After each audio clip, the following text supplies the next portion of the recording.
ഇങ്ങേരെ ഇവിടുത്തെ watcher.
Instant എത്ര?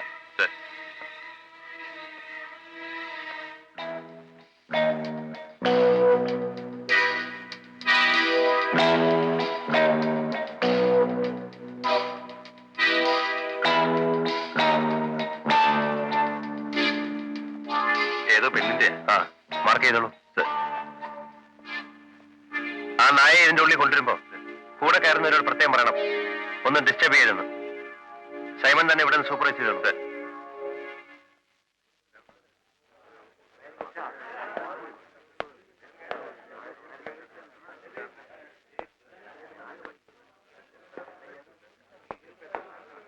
പുറത്ത് ക്രൗഡ് കൂടിക്കൂടി വരികയാണ്. എത്രയും പെട്ടെന്ന് ബോഡി എടുത്തില്ലെങ്കിൽ ആൾക്കാരെ നിയന്ത്രിക്കാൻ പറ്റാതാവും. ഒന്ന് രണ്ട് സിനിമാ പത്രക്കാരും അവരുടെ ഫോട്ടോഗ്രാഫേഴ്സ് എത്തിയിട്ടുണ്ട്. അവർ കിടന്ന് ബഹളുണ്ടാവും. ഒറ്റ ഒന്നിനെ ഈ കോമ്പൗണ്ടിലേക്ക് കയറ്റണ്ട. നമ്മുടെ ആൾക്കാരോ അയാളുടെ ക്ലോസ് റിലേറ്റീവ്സോ മാത്രം വന്ന അകത്തേക്ക് വിട്ടാൽ മതി.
അവരെ ഇപ്പൊ ഉടനെ ആ റൂമിലേക്ക് കയറ്റണ്ട. ഫിംഗർ പ്രിന്റുകാരുടെയും ഫോറൻസിക്കാരുടെ എല്ലാം വർക്ക് കഴിഞ്ഞിട്ട് വിട്ടാൽ മതി. സൈമണ്ട് ഓക്കെ കിട്ടിയിട്ട് മാത്രം പെർമിഷൻ കൊടുക്കും. സർ രാജേന്ദ്രൻ, ആ വാച്ചിനോട് ഇങ്ങോട്ട് വരാൻ പറയും. അപ്പുള്ളിയാണോ ആദ്യം ബോഡി കാണുന്നത്? ആന്നേ. എങ്ങനെയായിരുന്നു?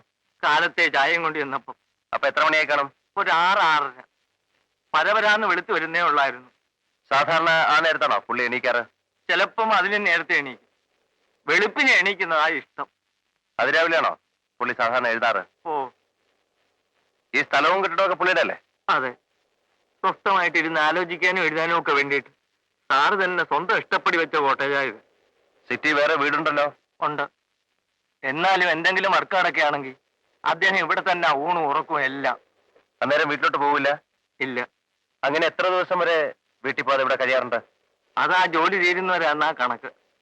ചിലപ്പോ 1 മാസം 1.5 മാസം വരെയൊക്കെ തുടർച്ചയായിട്ട് താമസിച്ചിട്ടുണ്ട്. ആ സമയത്ത് വീട്ടിലേക്ക് പോവില്ല? വീട്ടിലേക്കെന്നല്ല, ഒരിടത്തോട്ടും പോവില്ല. ഇവിടെ തന്നെ മുറ്റവും കാമ്പൗണ്ടും ഒക്കെ ആയിട്ട് ആലോചിച്ച് ചുറ്റി നടക്കും. അപ്പൊ ഭാര്യയായിട്ട് ഫോണിനോടുള്ള ബന്ധം മാത്രമേ ഉണ്ടാവാറുള്ളൂ. ചിലപ്പോ അവരിങ്ങോട്ട് വരും. വേറെ ആരൊക്കെ വരും? അങ്ങനെ അധികമാരും വരാറില്ല. ആ, എന്നാലും ആരെങ്കിലും ഒക്കെ വരാതിരിക്കോ? പ്രൊഡ്യൂസർമാരോ, ഫിലിം സ്റ്റാർസോ, പുതുമുഖങ്ങളോ? ചിലരൊക്കെ തപ്പി പിടിച്ചിങ്ങെത്തും.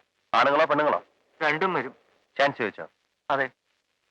വീട്ടിലിരുന്നാൽ എവിടെ വരവ് കാരണം എഴുത്ത് നടക്കാത്തതുകൊണ്ടാ സത്യത്തിൽ അദ്ദേഹം ഇങ്ങനെ ഒരു സ്ഥലം കണ്ടുപിടിച്ച് ഇങ്ങോട്ടിങ്ങത്. എന്നാലും ചിലരൊക്കെ അന്വേഷിച്ച് പിടിച്ച് ഇവിടെയെത്തും. അപ്പോൾ വെള്ളം അടിക്കൂ? മുഖത്തിന്റെ ലക്ഷണം കണ്ട് ചോദിച്ചതേ ഉള്ളൂ. അടിക്കുവേ? എങ്ങനെയാ? ദിവസം അടിക്കോ അതോ കെട്ടിയാൽ അടിക്കോ? ദിവസവും ഇല്ല. എന്നാലും ദിവസം അടിക്കും അല്ലേ? എങ്ങനെയാ? സാറ് തരുന്നതാണോ? അയ്യോ, ഇന്നേ ദിവസം വരെ അടിച്ചോണ്ട് ഞാൻ അദ്ദേഹത്തിന് മുമ്പ് പോയിട്ടില്ല. മണമടിക്കുമെന്ന് തോന്നിയാ ഞാൻ പിന്നെ ഇപ്പുറത്തോടങ്ങ് വരികയില്ല. അടുക്കളയിലും ഞാൻ ഒഴിഞ്ഞു കളയും. ഇന്നലെ നിങ്ങൾ തമ്മിൽ അവസാനം കണ്ടപ്പോഴായിരുന്നു? വൈകുന്നേരം ഞാനൊന്ന് പുറത്തോട്ട് പോയി. വൈകുന്നേരം എന്ന് പറയുമ്പോ?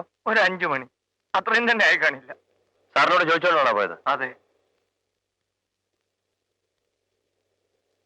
തിരിച്ചു വരുമ്പോ എത്ര മണിയാക്കണം? 12 കഴിഞ്ഞു കാണും. ഫുഡ് എടുത്ത് മേശപ്പുറത്ത് വെച്ചിട്ട് പോയിക്കൊള്ളാൻ അദ്ദേഹം പറഞ്ഞു. അങ്ങനെ പറഞ്ഞാൽ അതിന്റെ അർത്ഥം ഞാൻ എപ്പോഴെങ്കിലും ഇനി എത്തിയാൽ മതി എന്ന്. അങ്ങനെ പെർമിഷൻ കിട്ടുന്ന ദിവസം പോയി ശരിക്കും അങ്ങ് കയറ്റുമായിരിക്കും. അപ്പൊ ഇന്നലെ അതുപോലെ ഫുഡ് എടുത്ത് വെച്ചിട്ട് പോയിക്കോളാൻ പറഞ്ഞതിന്റെ പേരില് അപ്പോള്ള പോയി സ്റ്റൈലായിട്ടൊന്ന് മിനുങ്ങി. ഇന്നലെ ശാരം കൂടുതലായി പോയി. വന്നിട്ട് സാറിനെ കണ്ടോ? ഇല്ല. വന്നു അറിയിക്കാനായിട്ട് ചുമക്കുകയും പട്ടിയെറിയൊക്കെ ചെയ്തിട്ട് കയറി കിടന്നു. പിന്നെ കാലത്താ കണ്ണുറക്കുന്നത്. അപ്പൊ ഇവിടെ വേറെ ആരെങ്കിലും കണ്ടായിരുന്നോ? ഇല്ല. സാറിന്റെ മുറിയിൽ ലൈറ്റ് ഉണ്ടായിരുന്നു. ഇരുന്ന് എഴുതിയായിരിക്കും എന്ന് വിചാരിച്ച് ഞാൻ ആ ഭാഗത്തേക്ക് പോയില്ല. അതെന്താ പോവാഞ്ഞേ? ഞാൻ പറഞ്ഞല്ലോ, മണം ഓടിച്ചോണ്ട് സാറിന്റെ മുമ്പ് ഞാൻ വെട്ടപ്പെടാറില്ല. എന്തെങ്കിലും ആവശ്യമുണ്ടെങ്കിൽ സാറിനെ വിളിച്ചോളൂ. അങ്ങനെ പതിവ്. ഒരു എവിഡൻസും കൂടി കിട്ടിയിട്ടുണ്ട്. ഒരു ചെരുപ്പ്. ചെരുപ്പോ? സർ, ഒരു ലേഡീസ് ചപ്പൽ. ഒരെണ്ണോ ഒരു ജോഡിയോ? ഒരെണ്ണം. റോണി സ്മെല്ല് പിടിച്ച് ഓടി കിട്ടിയതാ. എവിടെ കിടന്നു? ആ നടവഴിയിൽ. ഇന്നലെ സാറിന് ഗസ്റ്റ് വല്ലവരും ഉണ്ടായിരുന്നു? ആരുമില്ലായിരുന്നു. മിനിയാന്ന്? കഴിഞ്ഞ 9 ദിവസമായിട്ട് സാർ ഇവിടെ താമസിക്കുന്നു. ഈ 9 ദിവസവും ഞാനല്ലാതെ കാലത്തെ പാലും കൊണ്ടുവരുന്ന ഒരു പെങ്കൊച്ചല്ലാതെ മറ്റൊറ്റയാളും ഈ കാമ്പൗണ്ടിനുള്ളിൽ കടന്നിട്ടില്ല. അപ്പോൾ സ്റ്റേഷനിലോട്ട് വരേണ്ടി വരും. എനിക്ക് കുറെ കൂടെ ചോദിക്കാനുണ്ട്. അയ്യോ സാറേ, വയസ്സുകാലത്ത് അദ്ദേഹത്തിന്റെ ചോറായി എന്റെ ഈ തടി. ഇക്കാര്യത്തിൽ ഈ കളവിനെ സംശയിക്കുന്ന മഹാബാബ. അവിടെ കേൾക്കണം.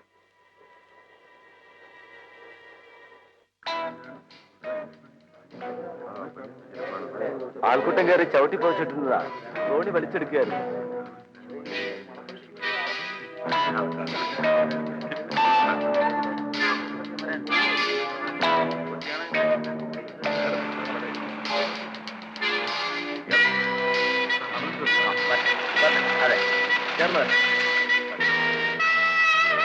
മഹസർ കഴിഞ്ഞ് ബോഡി പോസ്റ്റ്മോർട്ടത്തിൽ എടുത്ത ഉടൻ ഈ വീടും ഗേറ്റും ഒക്കെ സീൽ ചെയ്തേക്കാൻ സൈമനോട് പറഞ്ഞേക്ക്. ഡ്യൂട്ടിക്ക് 1-2 കോൺസ്റ്റബിൾസിനെ ഈ ആൾക്കാരോടൊക്കെ മറിക്കണ. എല്ലാരും മാറുന്നേ.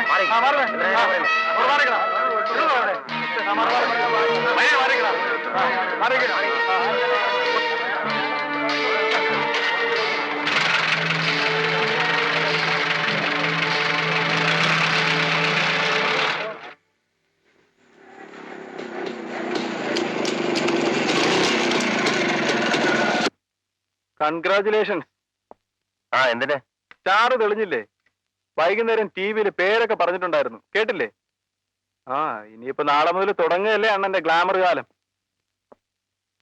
ഫിലിം വീക്ക്ലീസിൽ ഇനിയിപ്പോ ഒരു 3-4 മാസം ആശാൻ ഈ കേസുമായി കിടന്ന് വിലസ. മറ്റേ നടിയെ ചോദ്യം ചെയ്യുന്നത്, മറ്റേ നടനെ ചോദ്യം ചെയ്യുന്നത്. ഓഹോ, രോമാഞ്ചം. നടന്മാരെ മാത്രമേ ചോദ്യം ചെയ്യുന്നുള്ളൂ. നടികളെ മുഴുവൻ ചോദ്യം ചെയ്യാൻ പോവാ. ഒന്ന് പോടാ.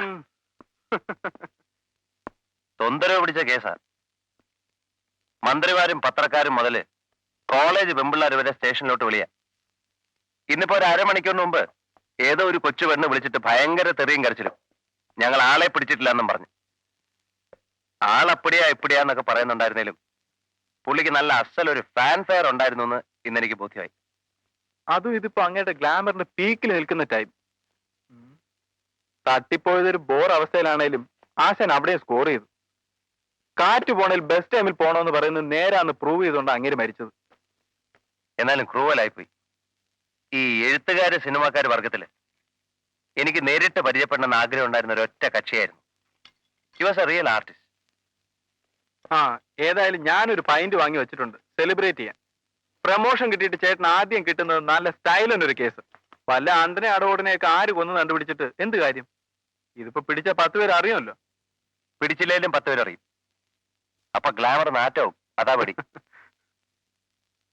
എവിടുന്ന അസ്ത്രീ നിങ്ങളുടെ ഓട്ടോ കയറിയത്? ബസ് സ്റ്റാൻഡിനടുത്ത് നിന്ന്. അപ്പൊ എത്ര മണിയേക്കണം? 7-7:30. അവരെ പറ്റി നിങ്ങൾക്ക് അപ്പൊ സംശയം വല്ലതും തോന്നിയോ? ഇല്ല. പിന്നെ എപ്പോഴാ സംശയം തോന്നിയ? പത്രത്തിൽ ന്യൂസ് കണ്ടപ്പോഴാ. അങ്ങനെ സംശയം തോന്നാൻ കാരണം? ഒരു സ്ത്രീയാണ് സംശയിക്കുന്നതെന്ന് ഇതിലെഴുതി കണ്ടതുകൊണ്ട്. അതിന് അവരെ തന്നെ സംശയം തോന്നിയത്? അവരിറങ്ങിയത് ഹരീഷൻ സാറിന്റെ കോട്ടയിലേക്കുള്ള വഴി കഴിഞ്ഞൊരു വളവില. ആ സ്ഥലത്തെങ്ങും അതല്ലാതെ വേറെ വീടുകളൊന്നുമില്ല. അവരിറങ്ങിയ സ്ഥലത്തു നിന്നും ഈ കോട്ടയിലേക്ക് എന്ത് ദൂരം വരും? വളരെ അടുത്താ. ഏറിയാൽ ഒരു ഫർലാങ്. നിങ്ങൾ ആ കോട്ടയിൽ മുമ്പ് എപ്പോഴെങ്കിലും പോയിട്ടുണ്ടോ? ഉണ്ട്. എപ്പോ? പലപ്പോഴും. ആരെയും കൊണ്ട്? പലരെയും കൊണ്ടുപോയിട്ടുണ്ട്. അദ്ദേഹത്തെ പരിചയം ഉണ്ടായിരുന്നോ? എനിക്കറിയാമായിരുന്നു. ഇന്നലെ നിങ്ങളുടെ ഓട്ടോ കയറി ആ പരിസരത്ത് ഇറങ്ങിയ സ്ത്രീക്ക് എന്ത് പ്രായം വരും? ഞാൻ അന്നേരം അതത്ര ശ്രദ്ധിച്ചില്ല. എന്നാലും ചെറുപ്പക്കാരിയാ. എന്തായിരുന്നു വേഷം? സാരി. സാരിയുടെ കളർ ഓർമ്മയുണ്ടോ? ഒരുതരം ചാരനിറമായിരുന്നെന്നാ എന്റെ ഓർമ്മ. വീണ്ടും അവരെ കണ്ട തിരിച്ചറിയാൻ പറ്റുമോ? പ്രയാസമാണ്. അവരുടെ മുഖം എനിക്ക് ഓർമ്മയില്ല. ഇവിടെ കണ്ടിട്ടുള്ള സ്ത്രീയല്ല.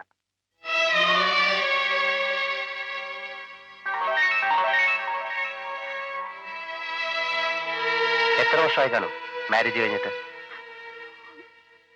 7 വർഷം. 7.5 കൊല്ലമാവും.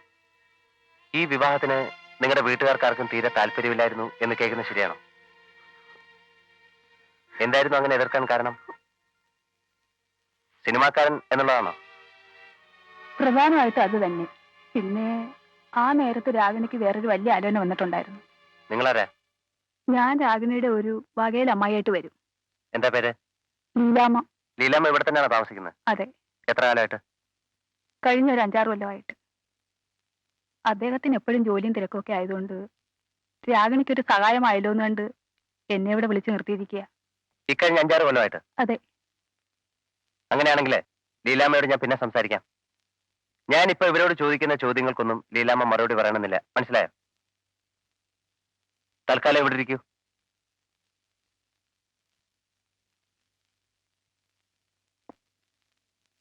ഈ സ്റ്റേജിൽ കഴിയുന്നതും സത്യം തന്നെ പറയുന്നത് നമുക്ക് രണ്ടു കൂട്ടർക്കും ഒരുപോലെ ഹെൽപ്ഫുൾ ആയിരിക്കും എന്ന് ഓർത്തുകൊണ്ട് വേണം മറുപടി പറയാൻ. അത് ഞാൻ പറയാതെ അറിയാമല്ലോ. നിങ്ങളുടെ മാരീഡ് ലൈഫ് എങ്ങനെയായിരുന്നു? ഐ മീൻ എല്ലാ മാരീഡ് ലൈഫും പോലെ തന്നെ. എന്ന് പറയുമ്പോ ഒരു പ്രോബ്ലംസും ഇല്ലാത്തൊരു കുടുംബജീവിതമായിരുന്നു എന്നാണോ? ഏത് ഫാമിലി ലൈഫിലാ പ്രോബ്ലംസ് ഇല്ലാത്തത്? അത്രയ്ക്ക് തന്നെ ഇവിടെ ഉണ്ടായിരുന്നുള്ളൂ. പക്ഷെ അങ്ങനെയല്ലല്ലോ കേൾക്കുന്നത്. ഹരികൃഷ്ണന് പല സ്ത്രീകളുമായി ബന്ധമുണ്ടായിരുന്നെന്നും അദ്ദേഹത്തിന് വരുന്ന സ്ത്രീ ശബ്ദത്തിലുള്ള ഒരു ഫോൺ കോൾ പോലും ഈ വീട്ടിൽ പ്രശ്നങ്ങൾ ഉണ്ടാക്കിയിരുന്നെന്നും ഒക്കെ കേൾക്കുന്നുണ്ടല്ലോ. അതൊക്കെ വെറുതെ കഥകളാണ്.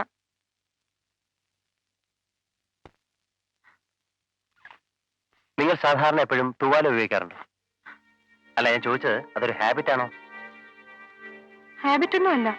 എങ്കിലും മിക്കപ്പോഴും പുറത്തു പോകുമ്പോ കയ്യിലൊരു കർച്ചീഫ് കാണും. എപ്പോഴും ഉണ്ടാവണമെന്നില്ല. ചിലപ്പോ എടുക്കും. ഈ കർച്ചീഫ് എന്ന് കാണട്ടെ. Just unfold it. സാധാരണ ഇതുമാതിരി കർച്ചീഫാണോ ഉപയോഗിക്കാറ്? എന്നൊന്നും ഇല്ല. ഈ കർച്ചീഫ് നിങ്ങളുടെ അല്ലേ? അല്ല. ഇത് കണ്ടിട്ടേ ഇല്ല? ഇല്ല. ഇതുമാതിരി ഏതെങ്കിലും ഒരെണ്ണം ഇവിടെ വന്നിട്ടുള്ള ഏതെങ്കിലും സ്ത്രീകളുടെ കയ്യിൽ കണ്ടതായിട്ട് ഓർക്കുന്നുണ്ടോ? ഇല്ല. ഇതൊന്ന് കാലിടൂ.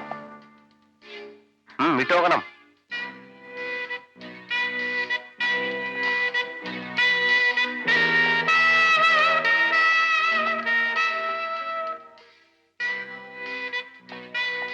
Thank you.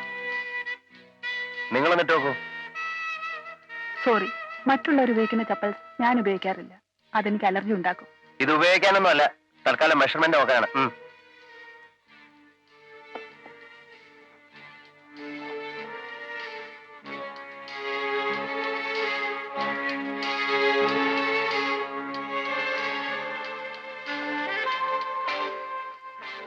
കൊല നടന്ന സ്ഥലത്തിനടുത്ത് നിന്ന് കിട്ടിയാണ് ഈ ചപ്പൽ. അത് ഞങ്ങളെ കൊണ്ടിട്ട് നോക്കിക്കുന്നത്. കൊന്നിരിക്കുന്നത് ഒരു സ്ത്രീയാണെന്ന് തെളിഞ്ഞിട്ടുള്ള സ്ഥിതിക്ക് അദ്ദേഹവുമായി വേറെ സ്ത്രീകൾക്കാർക്കും ബന്ധമില്ലാന്ന് നിങ്ങൾ തന്നെ പറയുകയും ചെയ്യുന്ന ചുറ്റുപാടിൽ നിങ്ങളുടെ അല്ലാതെ വേറെ ആരുടെ കാലിലാണ് ഞാൻ ഇതിട്ട് നോക്കേണ്ടത്? നിങ്ങളിങ്ങ് വരൂ.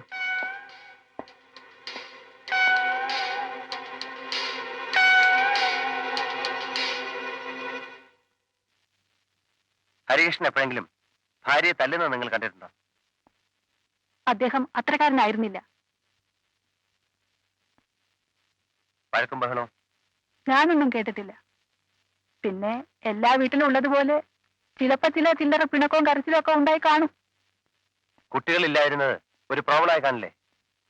സാധാരണ അങ്ങനെ വരുമ്പോ എന്തോ എന്റെ അറിവിൽ ഇവിടെ അതൊരു പ്രോബ്ലം ആയിരുന്നിട്ടില്ല. കുട്ടികൾ ഉണ്ടായിരുന്നത് ആരുടെ തകരാറുണ്ടാണെന്ന് നിങ്ങൾക്കറിയില്ലേ? ഞാനത് ചോദിച്ചിട്ടില്ല. എന്നാലും അദ്ദേഹത്തിന്റെ തന്നെയാണെന്നാണ് ഞാൻ മനസ്സിലാക്കിയിട്ടുള്ളത്. രാഗിനിക്ക് പ്രോബ്ലംസ് ഒന്നും വരേണ്ട കാര്യമില്ല. ഞങ്ങളുടെ ഫാമിലിയിൽ വേറെ സ്ത്രീകൾക്കാർക്കും അങ്ങനെ ഒരു തകരാറില്ല. പുള്ളിയുടെ ഏറ്റവും അടുത്ത ഫ്രണ്ട്സ് ആരായിരുന്നു? അങ്ങനെ അടുത്ത കൂട്ടുകാരെന്ന് പറയാൻ അധികം ആരുമില്ല. ആരുമില്ലെന്ന് തന്നെ വേണമെങ്കിൽ പറയാം.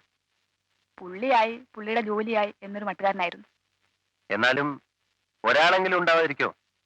എല്ലാ കാര്യങ്ങളും അറിയുന്ന, കാലങ്ങളായി പരിചയമുള്ള അങ്ങനെ ഒരു ഫ്രണ്ട് എല്ലാവർക്കും കാണുമല്ലോ. അതാരായിരിക്കും? മേനോൻ എന്ന് പറഞ്ഞ ഒരാളുണ്ടായിരുന്നു. അയാളായിരുന്നു അടുത്ത സ്നേഹിതൻ എന്ന് പറയാവുന്ന ഒരാള്. അങ്ങേര് സിനിമയില? അല്ല, അയാൾ ന്യൂ ഇന്ത്യ കെമിക്കൽസിലെ ഒരു ഓഫീസറാ.